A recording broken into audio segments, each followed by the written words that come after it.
You are Locked On Rockets Postcast, part of Locked On Sports Houston on the Locked On Podcast Network. Your team every day. How about those Houston Rockets tonight up in Boston with a game winner from Amin Thompson as he and Dillon Brooks basically go out there and have the best games of their career tonight and lead the Rockets to what is maybe their best win of the season. They've got a lot of good ones this year. That one's up there, though, for what they did out there on the floor tonight, beating the defending champs, getting a little bit of revenge for the bad loss that they had to them about 2 weeks ago at the Toyota Center. Where the Rockets didn't look anything like the team that they did tonight in this one. Hello and welcome to the Locked On Rockets Postcast tonight. I am your host, Michael Connor. Appreciate you guys stopping by and joining us. If you're new to our channel, don't forget to hit the subscribe button. You can come back and watch after every single game. We'll be back with you again tomorrow night after they play the Hawks. Hopefully another win to talk about there because this is a lot of fun. A lot of fun tonight. Tonight's episode is brought to you by FanDuel. Super Bowl 59 is here, and there's no better way to make every play more exciting than with FanDuel Sportsbook. New customers can bet just $5, and if you win, you'll score $200 in bonus bets. Download the app or head to FanDuel.com to get started. I mean, there's so much good here. There's a lot. This team goes out there tonight, and early on, it was very similar to their game the other night against the Cleveland Cavaliers. And I'm telling you right now, we're watching this team really grow up to another level in front of our eyes. They've gone on the road now. Think about this. They've gone on the road. They've played the top two seeds in the East. And they've beaten them both in their place. And they beat the top seed in the East at their place in the game before. So they've beaten 1-2-2 or 1-1-2 in their last three games. That's pretty darn good. You really think about what this team has done since the last time they played Boston. They've won 9 of 11. 9 of 11 since that game where they lost 109-86. And tonight I really felt like, again, this was a team that went out there and, they got punched a little bit early. Boston came out firing. I've loved something that I've loved from the last two games is that, the energy, you could really feel the energy in both buildings, in Cleveland and they're tonight in Boston. Playoff type of atmospheres. And this team has passed the test in those kind of atmospheres. The moment wasn't too big for them. Do things get tight at times and did they slip up at times? And were there moments of the game where it's kind of like, oh gosh, here's the offensive issues this team is presented with quite consistently based off of what they have. But what do good teams do in these moments? They find their way to wins. They grind it out as best as they can.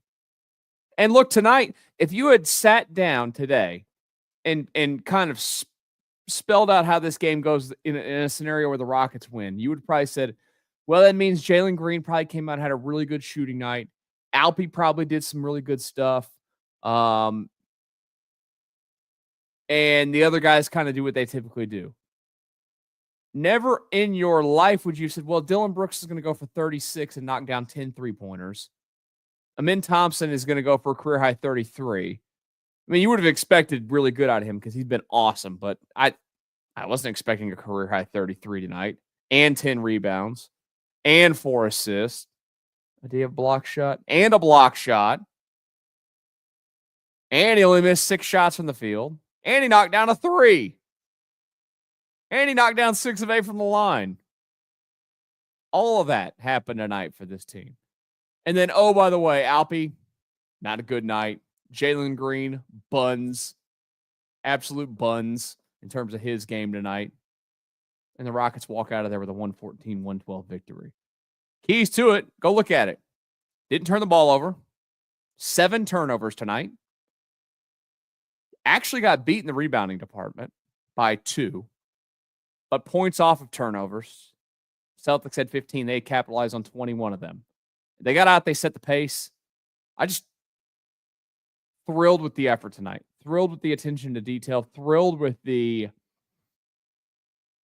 the meeting the moment, meeting the atmosphere.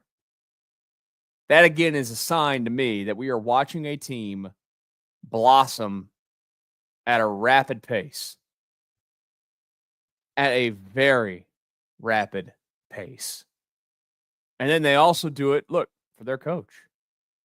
Now, was his leaving over there self-inflicted? Of course it was self-inflicted. He's admitted to that. He's talked about it. He made mistakes. That's why he's not the coach there anymore. He would have still been the coach there if all that stuff had not gone on. He's here now. And now he finally gets to beat them. Had not beaten them since joining the Rockets. Gets that win. You know that has to feel pretty good tonight to get that victory. And look, it's an important one too. Not only is it about the making a statement and reminding everybody that, yeah, this isn't a fluke.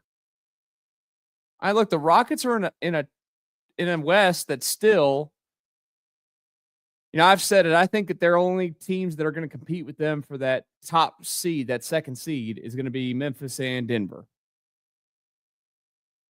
I do mean disrespect to the Lakers and the Clippers. I don't think that they're real. I think those are the only two teams that can hang around. And I don't even necessarily think that Memphis can do it. And look, the Rockets also have the tiebreaker over Memphis. They're good, but I just don't think that they're as good as the Rockets. All these wins matter. And then on top of it, doing it against good teams, really good teams, matters even more. It's a huge confidence booster for this team. I don't think that they're lacking in confidence. They wouldn't be winning all these games if they didn't have confidence. But they did so much tonight. And then to have, again, one of the guys who carried you all night long get a chance to knock it down. And look, Amin Thompson's range is not very far at all. It was just within his range, thank goodness. And he knocked it down. And we are watching the moment of a career happen in front of us where he's going to that next level. He is ascending rapidly, and his status in this league is only going to continue to rise. And boy, oh boy, as I always say, if he could ever knock down an outside shot consistently, this man is going to be, he's already going to be one of the better players in the NBA. He would be one of the best, without a doubt, top-tier talents in this league if he could do that on a consistent basis. I can't be picky. He might not be that guy. That's okay. What he's doing right now, insanely effective, insanely good. And he did it again tonight. Let's talk about him. Let's give some more praise to him and to Dillon Brooks. Dillon, the villain. A lot of people hate him. I was always skeptical of him when he landed over here with the Rockets just because of the personality and what we've seen with him in Memphis.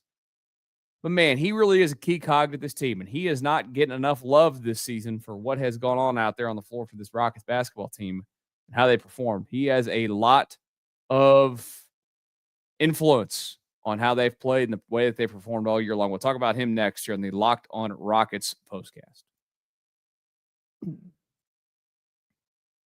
Tell you guys right now, though, about FanDuel.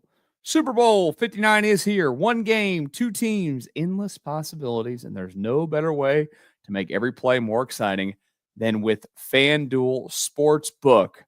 Whether it's predicting the first touchdown, calling the MVP, or even betting on the coin toss, FanDuel makes it easy to get in on the action. Live betting all game long, you can adjust your bets as the game unfolds and feel the thrill from kickoff to the final whistle. The live betting feature lets you stay involved no matter what happens on the field, and the app is super easy to navigate. Plus, knowing that you can place a $5 bet and potentially win $200 in bonus bets for the Super Bowl, well, that's just icing on the cake. Download the app or head to FanDuel.com to get started. Bet just $5, and if you win, you'll score $200 in bonus bets. That's FanDuel.com. Bet with FanDuel, official partner of Super Bowl 59. Locked On Rockets Postcast after a thrilling,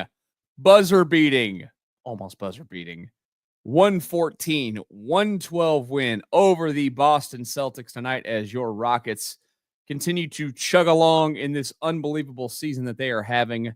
Now 31-14 on the season. They are still 6 games out of the top seed in the West, that is the Oklahoma City Thunder. But man, oh man, I mean, this is just awesome. The Rockets now, by the way, 3rd best record in the NBA. They're technically only a game behind Boston for the 2nd best record in all of the NBA. Think about that. Think about that for a second. And while you think about that for a second, I want to remind you guys that, yes, I am your host, Michael Connor, for this show. If you're new to our channel tonight, there's a lot of you getting in here. We appreciate you. Don't forget to hit that subscribe button. Come back. We do this at every game. Talk about it. Hopefully, what's a win, and we've done a lot of that this season. And we like to have a little bit of fun with it. But don't forget that you could get this show, if you like the audio version, you would like to listen back to it or whatever you missed and you don't feel like doing the YouTube thing, you can always get this on podcast. Go and search Locked On Rockets anywhere that you get your podcast. You get this show, and it costs you nothing. It's free. This show plus the Locked On Rockets daily podcast, these are 2 separate shows now.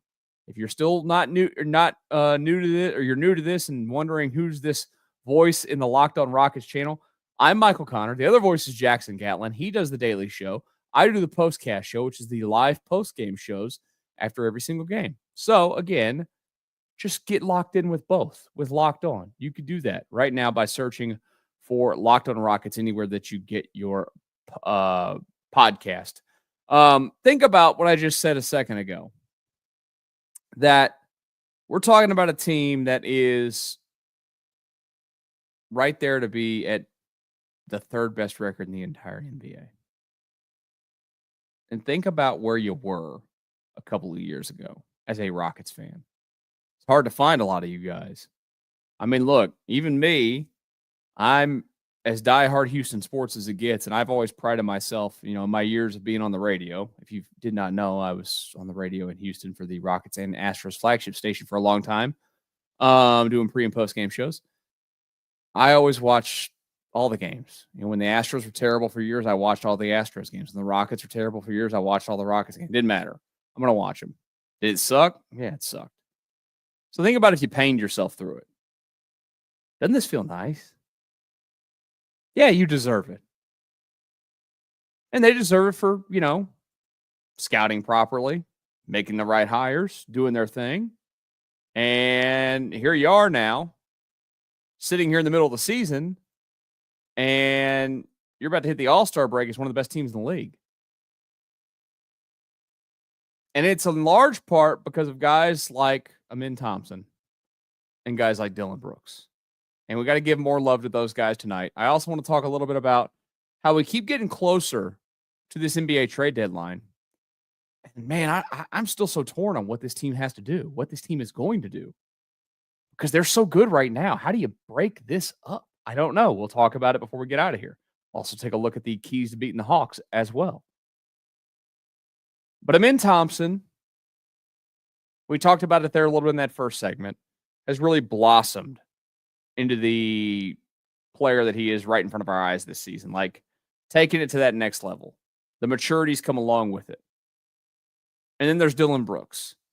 Now, Dylan Brooks, I do wonder, I think the hardcore of hardcore Rockets fans are all in on Dylan, right? I'm sure that there's still some people out there that don't love Dylan Brooks being a Houston Rocket, that don't love him, that don't buy into it. And we all know the importance of what Dylan and Fred VanVleet brought over here when they traded for those guys. Or not traded for those guys, I'm sorry. Signed them as free agents before last season. Fred was, 100 and whatever million, and Dylan was 4 for 80, something like that. It was a lot. And Dylan was coming from a Memphis team that basically said, we're not interested in keeping you. And they let him go. And here he is. And tonight, look, he was on it all night long. And you love it because Dylan loves to talk, right? Dylan loves to yap. He likes to be a pest. He literally buys into the Dylan the villain persona. And I appreciate that. He owns who he is. Some nights, it's kind of like when you had, it's a different type. I think it's a different approach than when Patrick Beverley was here for all those years. there's some similarities to it. There's some nights where you got to pipe it down, man. Like, if you're not doing anything that's worth a damn, like, you can't be out there just up and down. Tonight, he walked the walk. He talked the talk. He walked the walk. 36 points, 13 of 23 from the field, 10 of 15 from three, and hit some of the biggest clutch shots that they needed in the game throughout the night. And then played great defense at times. Now, look, did Jaylen Brown still get his 28 points? Yeah, but it took him 23 shots to get there.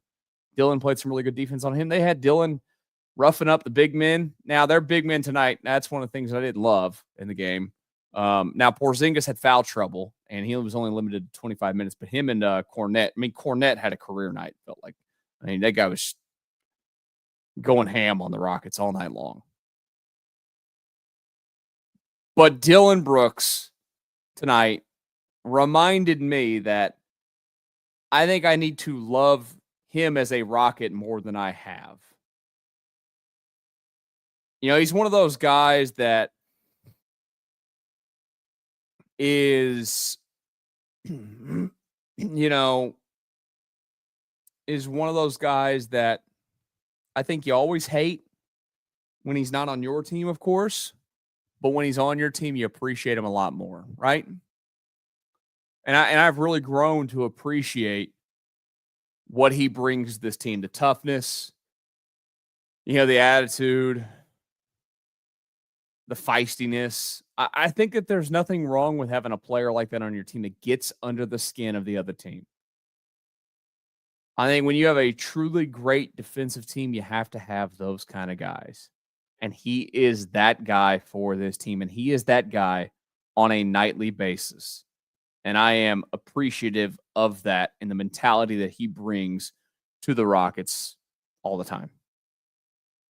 And then when he hits shots like this, that's just icing on top of the cake. And it's not like he's a bad offensive player. I think he gets a little bit of that rap that he's not a good offensive player. This is a guy that's had some seasons in his career. I think he averaged, 17, 16 points. He averaged 18 points a game with Memphis one year. And honestly, you go look at it. He's averaging the same as he did last season. He's shooting the three ball a lot better this year, which is great.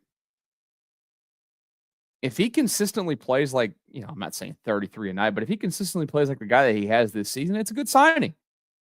And it's going to work out for the Rockets in the long term. And it is working out for the Rockets right now. They would not be where they're at, and also to be able to withstand the injuries that they've been able to withstand. Look, they lost Tari Eason for an extended period of time, without Jabari Smith. Somebody's had to do some things. The Rockets have done a lot of this with guys out where they've played so well, and Dillon Brooks is probably an underappreciated member and reason as to why they've played this way and put up the results that they've put up. Is he the world's greatest defender? No. Just don't confuse that by any means. But he's a good defender. You know why he's a good defender? Like a lot of the Rockets on this team, defense so often. Now, instincts matter, athleticism matters. Effort matters almost more than anything on defense in the NBA. And you could just go watch teams. If you got League Pass on, just go watch other teams all the time. And, and you kind of saw Boston tonight that they've got some issues this season to where they just sometimes don't play any defense. And that comes back to effort a lot. The Rockets don't have that problem. And he's one of those guys that leads that charge. It's a lot of fun. The next question becomes, as the deadline is creeping in on this team after another big win tonight, another huge moment, is this team really going to do something at the trade deadline? Do you really break this thing up? I've got more questions about it. We'll talk about it here in a brief second on Locked On Rockets Postcast tonight after this huge win over the Boston Celtics. Locked On Rockets Postcast here tonight. I am your host, Michael Connor. Thank you for joining us live. I appreciate it. A lot of you pouring in here tonight on the channel. If you're new to our channel, you're just coming across it, hit that subscribe button. Make sure you come back. We do this after every single game. I am, again, your host. I think I said my name. Yeah, you can see it right there, Michael Connor. The Rockets beating the Celtics tonight. The game winner from Amin Thompson, who has been otherworldly for this team as of late. Same goes for Dylan Brooks as well, as those two really lead the charge for the Rockets tonight. They've been tremendous. This is on the night again where you overcome a bad night from Jalen Green, bad night from Alpi. I love Alpi's night tonight, by the way. I think you kind of see it at times when he has these kind of matchups. They have a little bit more size as Boston than Alpi can handle. There's some matchups size-wise that Alpi doesn't handle all that well. And look, they did a good job of making it difficult to get the ball into him down there on the post and then for him to work as well. So that was part of the story as to why he wasn't able to go out there and get it tonight. That was okay. And this is a sign of a good team too. Because look, this isn't an offensive team that, has a bunch of guys or has a guy. We talk about this, like look at Boston. They've got Jalen Brown and Jason Tatum. And then Porzingis is a guy that's averaged 20 plus points per game in his career as well. I don't know what he's averaging this year. And then they've also got Devin White, who's a good offensive. They've got a lot of good. Drew Holiday has been a really good offensive player in this league as well. But I mean, it really comes down to, for them, Tatum is a top 5 guy in this league, and Brown is a top 15 guy in this league. Porzingis averaging 19, by the way, per game this year. He's having nice. It's been crazy. He's like a different player since he's been in Boston. He's a big time player in this league. It feels like again. But those teams have those guys that look, when the Celtics needed a basket there at the end to tie the game back up, who'd they put the ball in his hands? They put it in Jason Tatum's hands. Jason Tatum went and he willed his way to that basket against Amin Thompson, and he got that bucket. The Rockets aren't a team that has that. We've gone over that ad nauseum this year. And look, you saw some of those issues there late. Those offensive possessions sometimes can get really bad for this team because it's easy for teams to bog down because there's not one player that they're like, got to lock down on him and leave somebody else open. And it just doesn't exist. What if I was an opposing team, what my goal is for the Rockets in late game situations, just don't let them get in the paint. Make them shoot threes. And that's kind of what Boston did tonight too. And, that's what part of what makes this so impressive to me is that you have a night like that tonight where all those guys, Alpi and Jalen were terrible offensively. And you have guys, the unsuspecting guys, and I say unsuspecting the most. Again, Amin Thompson's been great offensively the last, really since the suspension, since he's come back. He's been fantastic. And then Dylan Brooks having the kind of, that's not a Dylan Brooks night. The guy averages 12.8 points per game. What was his season? His season high before tonight was, as I pull up his basketball reference at 28. That's, by the way, his most points since joining the Rockets for Dylan Brooks tonight. He had 29 as a career Rockets high. His career high was 37 with Memphis. So he almost gets there. He tied his second most, which was his rookie year. It's a good night. Man, that last three could have gone down. If he could have gotten that one last three to go down and gotten to 39, he would have had a career high tonight. But probably his best career game. Both of those guys tonight. And that's what's impressive when you're able to pull off wins like this on nights where other guys, Jalen's out there playing with a Band-Aid over his eye and can't barely see out of his left eye. He did take some really bad shots too. It's like, man, you're missing these. Why are you taking these all the time? But I just wanted to make sure I point that out, of course, that part of the reason why I'm so impressed is that on a night where guys don't do their thing, a couple of guys you wouldn't have expected to go for, 69 points? What a nice number. That's what they get out of those two guys tonight. So now the next question becomes, NBA trade deadline's creeping up on us. NBA trade deadline is on the 6th of February at 2 p.m. our time. So that is, I said this last time, I don't know what day of the week it is. My world doesn't really operate on normal days. Next Thursday at 2 p.m. And the question keeps being asked is what are they going to do? What is this team going to do? Now, in a great world, I'm sure that they would love the perfect superstar offensive scorer that fits into what they do. It's not likely in the middle of the season. And then it's also not likely from the standpoint of messing with chemistry. The Rockets, here's the thing that you got to remember the trade deadline. If you get to, let's say they go to the trade deadline, they don't do anything, and you get disappointed. I think that's a silly approach based off of this season. I was having this conversation with my nephew earlier. He's like, man, how far can this team go? And I look at him, I go, this team, the way that they're constructed right now, the way that they play. Now, look, I know that they've never been there before. This team can go to the Western Conference Finals. The West isn't that good this year. We've talked about this. Not that the West is bad, but I mean, look, Oklahoma City's awesome. The Rockets are awesome. Memphis is really good. Denver's got the past pedigree, but they're up and down. I, again, have zero respect for the Lakers or Clippers. I don't think that those teams are real. Then you get your play-in teams, Minnesota, Phoenix, Sacramento, Dallas. Minnesota just doesn't seem to work with the Julius Randle experiment there. They got to make a move. Phoenix needs to blow it up. That's never going to work. Those guys are washed. Sacramento's a mess overall. I mean, they fired their coach, but they've just been way underperforming. And Dallas is like the world's most hurt team. Of course, you got Golden State still lurking back there behind them as well for the play-in. There's not a single one of those teams that I've mentioned there outside of Oklahoma City that the Rockets should be scared. And they shouldn't even be scared of them. They'd play a deep series against every one of these teams. I mean, it's simple as that. Simple as that. They can get to the Western Conference Finals this year. And I think that every win that goes by, now 31-14, and look, maybe they get into the second round of the playoffs and lose this year. You know, to be honest with you, there is almost, other than getting beat down in the first round, there's almost no results that are going to make me upset with the way that this season is going to play itself out. Because this wasn't expected for me this year. This is gravy. I was expecting them to be good, but not this good. Hopeful, but not that great. So they go on and do something big. Awesome. Would love to see it.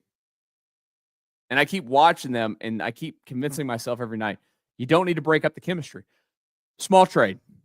There's probably something that you could do to get something for the bench unit, whether it's a point guard, another three-point shooter, something that you could do small trade-wise to help this team out a little bit.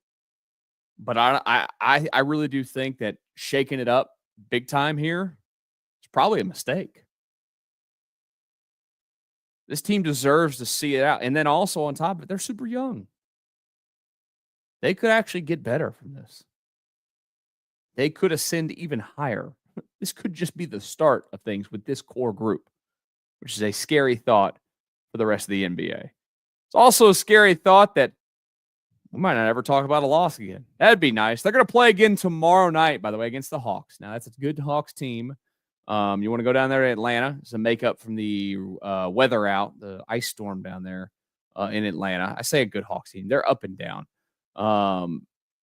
They're what currently? They're the 9th seed in the East. So they've slipped off a little bit. Oh, they've lost 4 in a row, actually. I don't watch a lot of Hawks basketball. I'm sorry. Rockets, though, just go out and do their thing. Attention to detail. Play like this tonight, like you did tonight. Should walk away with a win in that one as well. Don't forget, as soon as the game ends tomorrow night, we'll be live with you on this channel for the Locked On Rockets Postcast. Keep hitting the subscribe button. We're growing. We're going. I think we're creeping closer to 3,000 subscribers because you guys are awesome. Appreciate you, as always, stopping by. Have a great rest of your Monday night. We'll talk again tomorrow night after Rockets and Hawks on the Locked On Rockets Postcast.